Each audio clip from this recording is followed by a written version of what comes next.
Welcome back to another episode of Live in the Huddle podcast, episode 5. It's your boys, the host, Big I, spell it with 2 G's. And I know tonight's a crazy night. You got the NFL draft. I'm watching the draft.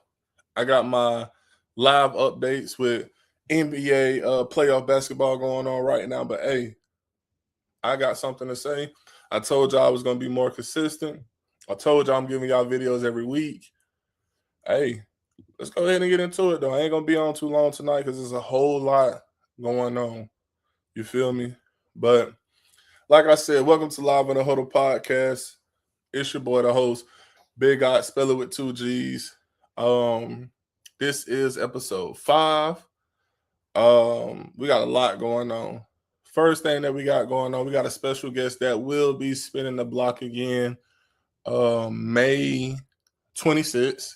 We got somebody spinning the block. We got another interview coming up. You feel me? Lock in for that. Put that on the calendars. After that, we got something else. But before we get to that, y'all go tap in with my boy Ray's podcast. Hold on, we just got a trade.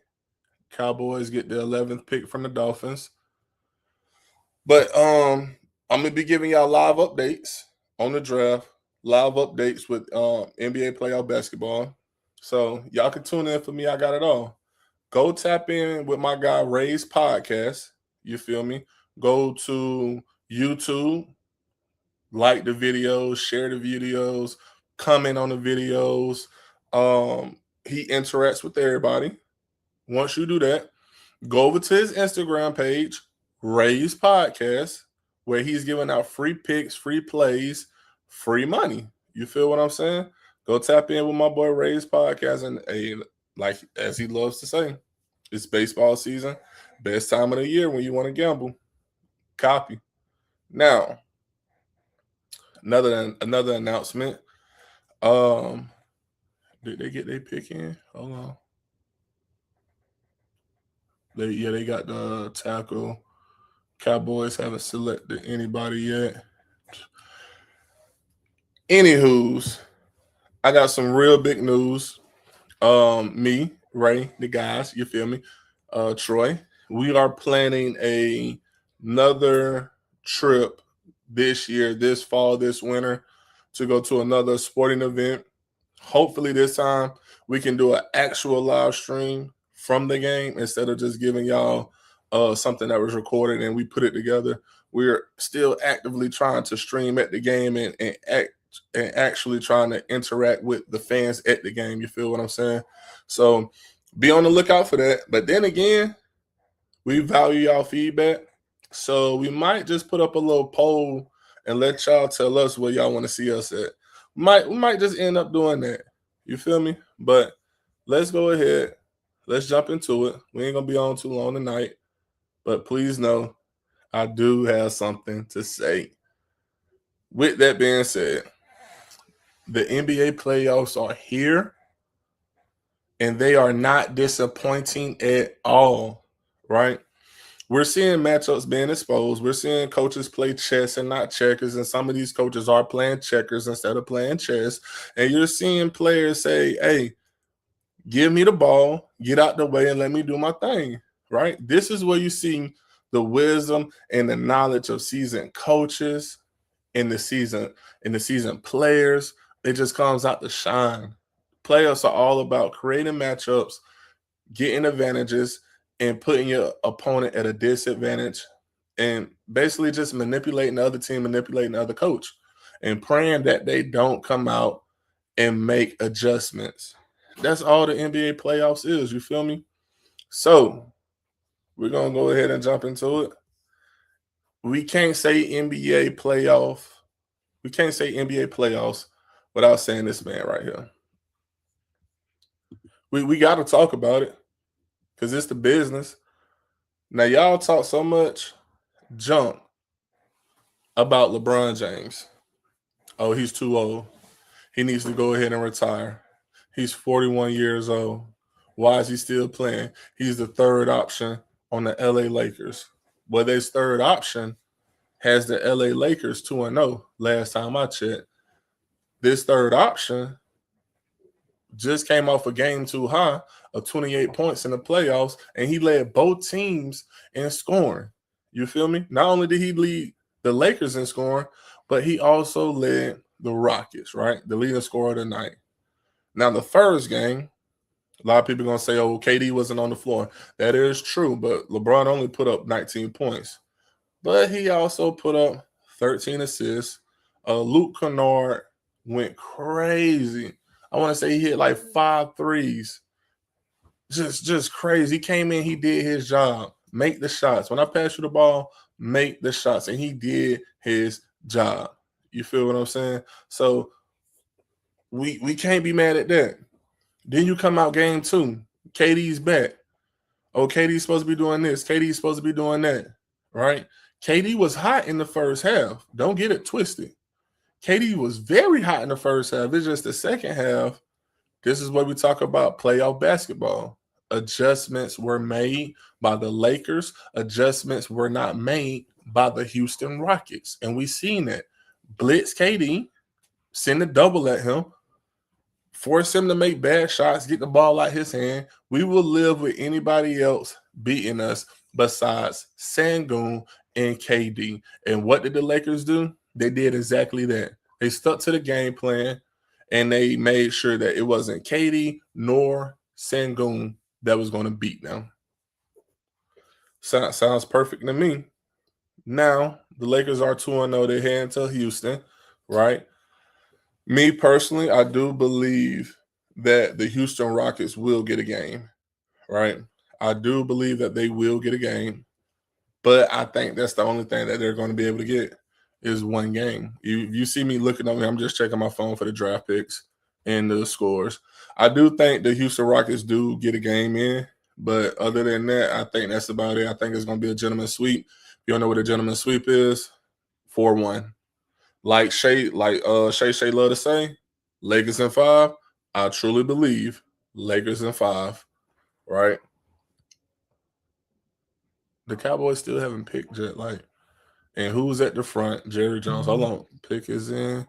Cowboys just took Caleb Downs. Really not surprised about that. Really not surprised about that. They needed another stud on defense. They went and got a guy he's just world renowned, man. Like, that's just something that you can't coach with Caleb Downs. But yeah, I feel like the Lakers are going to hit that gentleman's sweep on the Rockets. What's hurting the Rockets right now is they don't have a true point guard, right? Ahmed Thompson, I said it coming into this series, it's going to come down between Ahmed Thompson and Luka Doncic. But Luka's not playing, right? I felt like Ahmed would have been able to manipulate that matchup if Luka was playing. But being that Luka is not playing, is nothing for him to really exploit or manipulate. So now y'all don't have a true point guard. So now we're just going to attack y'all, right? Now, earlier today, we're still waiting to see if KD will play in game 3, which is crazy to me. Now, I got a quick hot take for you. Now, this brings up a hot take. We all know who KD is. We all know who Kevin Durant is, right? Just listen to me. Just listen to me. With KD being who he is, right? We know who the Slim Reaper is. With KD being who he is, if he loses this series, does this mean that he's not able to carry a team by himself? Now, think about it. Don't just go jumping to conclusions. Really think about it. You look at OKC. He got beat by the Warriors, turned around, joined the Warriors. Things happened there, right? He won a championship. He already had the MVP. Things happened there. You leave there, right?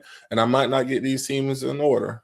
You leave OKC, where you couldn't get it done. You only got it done with the Warriors because you had the big 3 over there. You got Draymond guarding everything 1 through 5. He's the heartbeat and the soul of the team. Klay Thompson, spot up, knock him down. Steph Curry, I'm going to run around like a third grader at recess, and I'm going to hit every shot. And Steve Kerr was coaching at the time. They had great role players, guys coming off the bench, and other players as well. You go from that. You got what? Brooklyn, you, Kyrie, James Harden. Granted, it was injuries, right?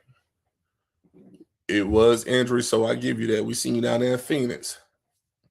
Stacked team. Now you in Houston. Are you able to lead a team by yourself? Me personally, I don't think so. Now we've only seen him with stat rosters. I think this is the first time that we will not see KD with a stat roster with the Houston Rockets, right? Now, that's just y'all answer that. This is like a little part two to it. Obviously, we can't say anything about what he's done personally, right? And what I mean by personally, he's won an MVP. He's won a ring. You feel me? It's all fine and dandy. Okay. It's all fine and dandy, right? You did that with the help of others. What have you really done by yourself? Nothing. You haven't proved that you can win by yourself. You haven't proved that you can be a leader of a team and really get that team over the hump. Honestly, you're one hell of a basketball player. You're one of the greatest offensive weapons to have ever picked up a basketball. What you've done personally, where you're ranked on certain lists, stats and all that, we can't take that away from you. You are the Slim Reaper. But it doesn't equate to winning, not for you personally. Now, is that fair? Right? Is that a fair assessment? Is that something that we can really talk about? Because for KD to be this top 20 of all time, probably a top 20 basketball player, but you just can't get the job done, you can't win. It really wouldn't even be crazy to say that he's a journeyman. If you think back to James Harden, think about his career. People said for Russell Westbrook all the time, oh, he's just a journeyman. So if you can say it for Westbrook, why can't you say it about James Harden and Kevin Durant? But hey, that's just how I feel. It's just a quick little hot take. We might dive into that on a whole nother video, but let's just keep the show moving and grooving. Caden Proctor is a Miami Dolphin, right? Caden Proctor is a Miami Dolphin. Hawks up on the Knicks right now, fourth quarter. Cavs Raptors tied up at the half. Wemby's concussion. Let's go ahead and dive into it. Obviously, this hurts the Spurs, right? Obviously, your best player, he's not on the court. But I don't think this hurts the Spurs as much as people are trying to make it seem. Yes, it hurts, but it's not the end of the world. It's not completely detrimental. It slows down what y'all trying to do, just a smidge, but nothing too crazy, you feel me? Because he's been hurt before, and the Spurs were still able to win games. So I'm not really even worried about that.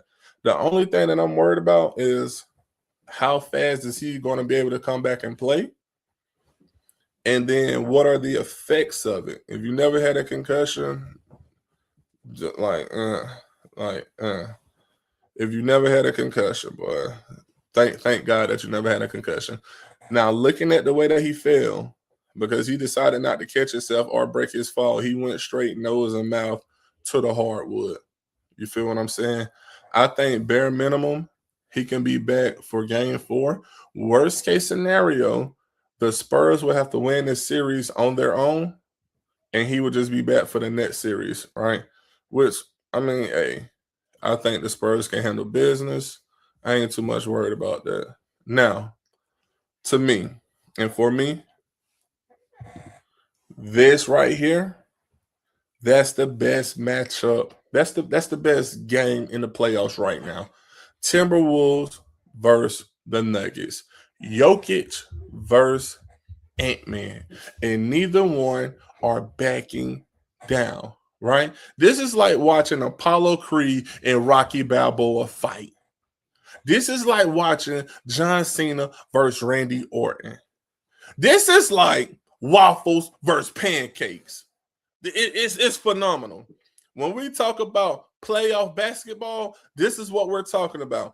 Ant-Man being Ant-Man, doing Ant-Man things. Jokic saying, no, I'm still the best. I'm here. I'm going to put up a triple-double, and I'm going to beat you. Every time it seems like, all right, the Timberwolves has it figured out. The Nuggets say, nope, you don't have it figured out. We're going to make the correct adjustments. And now we have it figured out. And now it's like, it's just back and forth.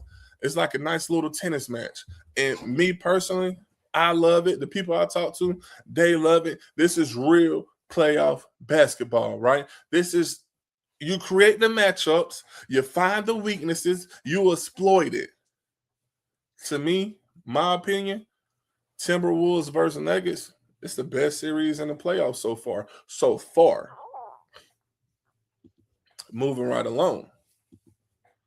This was a little hard for me because going into the playoffs, my finals matchup was the Spurs versus the Pistons. I had Detroit coming out the East, right? Now, I still feel the same way. The only thing is, looking at it and what I've been seeing so far, the only team that could really change things for the Pistons is the New York Knicks. But granted, right now, as I'm speaking, the Knicks are down 4 points in the fourth quarter to the Hawks. Now, I think the Knicks are the team that can shake it up for the Pistons because if we look at the roster, if we look at the depth, I feel like it matches up perfectly with the Pistons. The only thing that's going to stop the Knicks, which cat comes out to play and which New York Knicks team shows up to play. Those are the only two things that are stopping the Knicks from truly being a great organization and going and getting to the finals and potentially competing for a championship, right?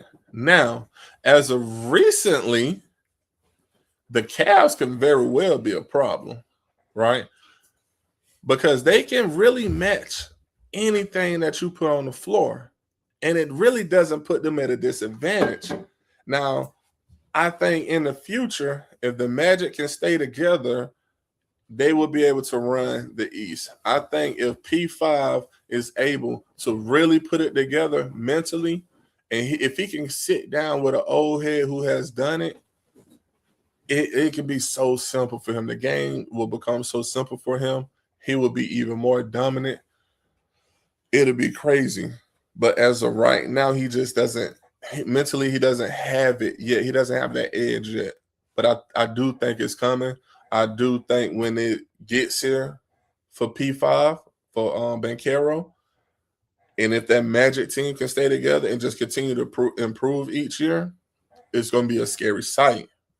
Now, last week, right, because I told you I wasn't going to be on for long. Last week, that's one of my producers in the background. We talked about this right here, the DAIC award. And if you don't know what the DAIC award is, it's the dumbest ass in captivity, right? So we give this award away every time I get on my stream. I'm gonna be giving this award away, right? Y'all see my new bobbleheads? Told you I went to the Dodgers game, got new bobbleheads. I got that little bottle right there. That's pina colada. Y'all bought, yeah. Shout out to Ray's Podcast, hook me up. But back to it, the DAIC award, right? The dumbest ass in captivity goes to the Milwaukee Bucks. It goes to the Bucks for thinking that Doc Rivers was going to be the missing piece of the puzzle to get y'all a championship, to get y'all another championship. Obviously, I have basketball knowledge, but not as much as I have NFL knowledge, but I do still have the basketball knowledge, and I'm quite savvy with it if I do say so myself. You feel me? Now, I've only heard people say that Doc Rivers is a legendary coach. I always wondered what made him a legendary coach. So I did a little digging. And the only thing that I can say is he is like 10 games away from having 1,200 wins as a coach. And that's great. But it never equated to anything more then 2 finals appearances in 2008 and 2010 with the Boston Celtics.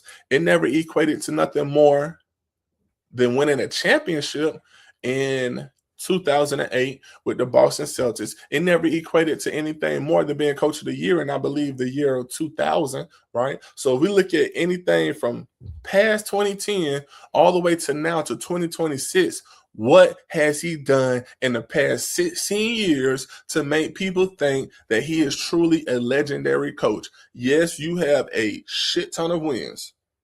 1,200 wins is fucking phenomenal. 1,200 wins ain't hitting no shit because those 1,200 wins, you only have 2 finals appearances. You only won a championship 1 time. And if we go look at your teams, you have had talent on all the teams, right? You've had talent on all the teams, but you still can't get the job done. And for me, that's why I feel like you deserve. Oh my goodness. Ty Simpson to the Rams. I ain't mad at it, but Ty Simpson to the Rams. You see, I got my Pittsburgh shirt on. Where we at? I got my Steelers shirt on, so I'm just waiting to see what we do. Either I'm going to go to sleep a happy camper or I'm going to sleep drunk. If I go to sleep drunk, it's because I'm pissed off and I need to go to sleep. If I go to sleep a happy camper, we did right this first round. But yeah, Doc Rivers for the DAIC award this week. Who will it be next week? Might be the Houston Rockets. It might be Luka Doncic. It might be JJ Redick. It might be my Pittsburgh Steelers if they don't get this correct. Who knows? But yeah, DAIC award. Hey, I told you I got something to say. Now we're finna go ahead and wrap it all up. Something that I'm going to start doing every time I get on here. Advice to the next generation. This week, my advice to the next generation that it's okay to be selfish when you're trying to achieve something. When you're trying to achieve something, it's okay to be selfish with your time. It's okay to be selfish with your resources. It's okay to be selfish because you're trying to better yourself, right? You're trying to do something that you've never done before. You're trying to achieve something that you never achieved before. And 9 times out of 10, this is a big goal for you or a big dream for you. So you're trying to go and get it. And I say it every week, go get it. We got one life to live. For all we know, one life to live. Man, you better go get it. You got dreams, you got aspirations and goals.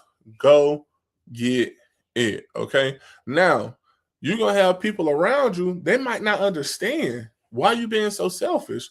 Just last week, we was hanging out. The week before that, we was at the club. We was doing this. We was popping this bottle. We was partaking in this, partaking in that. That was last week. From last week to now, I woke up and I realized that I can actually do something. I can achieve my goals. I can make dreams come true. So I have to be selfish. And it's okay if those people choose to distance themselves from you, or if you choose to distance yourself from those people. It's okay. Certain walks in life, you can't bring everybody with you. You got to leave them at this point so you can get to the next point and show them that I did it, then go back and get them and bring them. Or sometimes maybe that's just it. It's just meant for them to be right there. Understand that not everybody's they're not gonna understand what you got going on, but you got the blueprint in here. You know what it's supposed to look like, right? You see the vision in your head. They don't have the blueprint in here, so it's okay if they don't see it. It's okay if they don't get it. Try not to hold it to them, right? Don't hold it to their heart, but just know it's okay to be selfish, right? Even Batman had to leave Gotham just so he can leave Gotham, and he had to rediscover himself to become a better person so he can come back to Gotham and be a better Batman and be the hero that everybody needed, man. Come on, bro. That's my advice to the next generation. It's okay to be selfish when you're trying to do something. Now, I told you I wasn't going to be on long. It's about 25 minutes. I'll be back on maybe this weekend. I might get back on Sunday. I would definitely be back on either Monday, Tuesday, or Wednesday. I might do all 3 days. This is Live in the Huddle podcast. This is episode 5. We got more announcements coming. We got an interview May 26th. I'm going to put up some type of poll I'm gonna put up some type of poll. Y'all let us know what game y'all want us to go to, and we're gonna go stream that game, do interviews at that game, videos at that game, and we'll hang out in that city. It's your homie, Big Eye, spell it with 2 G's, right?